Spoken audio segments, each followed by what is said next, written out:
بنی اسرائیل میں ایک شخص کو 1000 اشرفیوں کی ضرورت پڑی تو وہ کسی کے پاس گیا اور اس نے کہا کہ مجھے 1000 اشرفیہ کی ضرورت ہے، مجھے یہ قرض دے دو۔ تو اس شخص نے کہا کہ میں 1000 اشرفیہ تو دے دوں گا، لیکن تم میرے پاس کوئی گواہ لاؤ جس کے سامنے میں تمہیں قرض دے سکوں اور اسی کے سامنے میں تم سے قرض واپس بھی لے سکوں۔ تو اس شخص نے کہا کہ اللہ کا گواہ ہونا کافی ہے۔ تو پھر اس شخص نے کہا کہ چلو کوئی ایسا شخص ہی لے آؤ جو تمہاری ضمانت لے سکے۔ تو پھر اس نے کہا کہ ضمانت کے لیے بھی اللہ ہی کافی ہے۔ تو پھر قرض دینے والے نے کہا کہ بے شک آپ نے ٹھیک ہی کہا کہ ضمانت کے لیے بھی اللہ ہی کافی ہے۔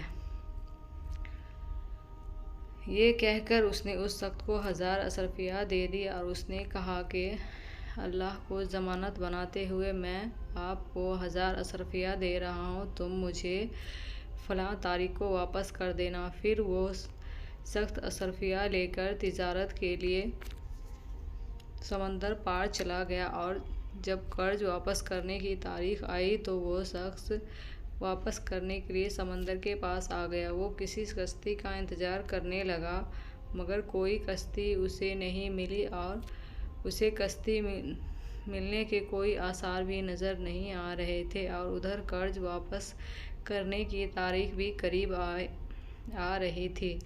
جب اس شخص کو کوئی بھی راستہ نہ ملا تو اس شخص نے ایک لکڑی لی اور اس میں ایک سوراخ کر کے 1000 اشرفیہ اس میں ڈال دی اور ساتھ ہی ایک خط میں قرض دینے والے کا نام لکھ کر اشرفیوں کے ساتھ رکھ دیا۔ اس لکڑی کا سوراخ بند کر کے سمندر میں ڈال دیا اور کہا کہ اللہ تو جانتا ہے کہ میں نے تیری ضمانت میں ایک شخص سے قرض لیا تھا اور وہ شخص تیری ضمانت پر مجھے قرض دینے پر راضی ہو گیا تھا۔ اب جو کہ مدت پوری ہو گئی اور مجھے وہاں جانے کے لیے کوئی کشتی بھی نہیں مل رہی، میں وہاں جا کر اس کا قرض واپس کر سکوں، تو اب میں یہ امانت تیرے ذمے کرتا ہوں، اب تو یہ امانت اس شخص تک پہنچا دے۔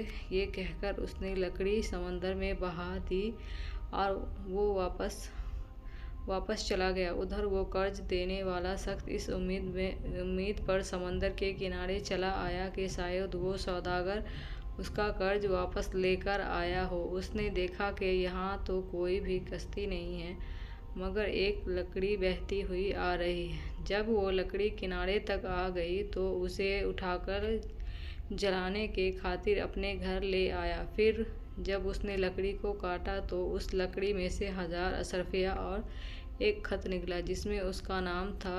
یہ دیکھ کر وہ بہت حیران ہوا اور اللہ کا شکر ادا کیا۔ کئی دنوں بعد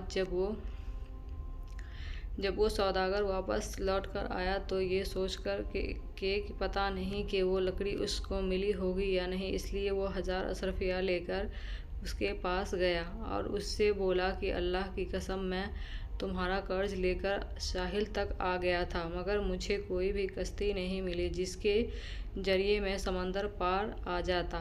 اب میں آ گیا ہوں تو تم اپنا یہ قرض واپس لے لو۔ تو قرض دینے والے نے کہا کہ پہلے تم مجھے یہ بتاؤ کہ تم نے کسی لکڑی میں رکھ کے 1000 اشرفیہ اور ایک خط میری طرف بھیجا تھا؟ تو اس نے کہا کہ جب مجھے کوئی بھی کشتی نہ ملی تو میں نے ایک لکڑی میں سوراخ کر کے اس میں 1000 اشرفیہ اور ایک خط رکھ کر اسے اللہ کے حوالے کر دیا تھا کہ وہ آپ تک پہنچا دے۔ تو قرض دینے والے نے کہا کہ ہاں، وہ لکڑی مجھ تک پہنچ گئی تھی اور میرا سب قرض مجھے مل چکا ہے، اب تم یہ اشرفیہ واپس لے جاؤ۔ سبق: دوستو، اس واقعے سے ہمیں یہ سبق ملتا ہے کہ نیت صاف تو منزل آسان۔ اگر دینے والے کی نیت صاف ہو تو اللہ تعالیٰ کوئی نہ کوئی راستہ بنا دیتا ہے۔ اللہ تعالیٰ ہمیں بھی صحیح راستے پر چلنے کی آسانی عطا فرمائے، آمین۔